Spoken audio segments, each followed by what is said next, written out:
Bismillahirrahmanirrahim.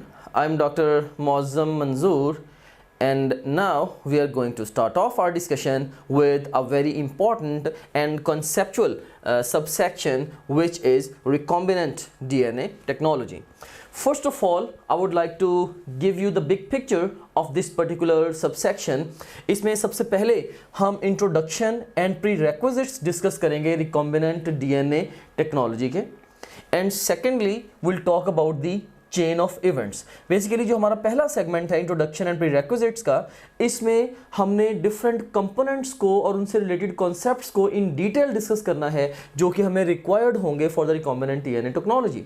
और उसके बाद फिर चेन ऑफ इवेंट्स में हम क्या करेंगे, हम सीक्वेंस देखेंगे कि स्टेप बाय स्टेप किस तरह से रिस्पेक्टिव कंपोनेंट्स को यूज़ करते हुए हम अपनी ये जो टेक्नोलॉजी है ये इसको यूटिलाइज करते हैं फॉर मेकिंग द डीएनए और different products. And then towards the end of our discussion हम बात करेंगे comparison of about the comparison of genomic and the cDNA library. So that's how we'll conclude our discussion with this subsection. So let's start off with the introduction and prerequisites of recombinant DNA technology.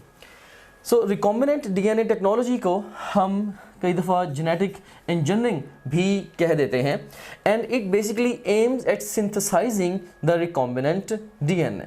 इसका मकसद क्या है, recombinant DNA prepare करना. Recombinant DNA क्या होता है, ऐसा DNA जो दो डिफरेंट सोर्सेस से डीएनए को कंबाइन करके बनाया जाए, हम कहते हैं ये रिकॉम्बिनेंट डीएनए, राइट. सो रिकॉम्बिनेंट डीएनए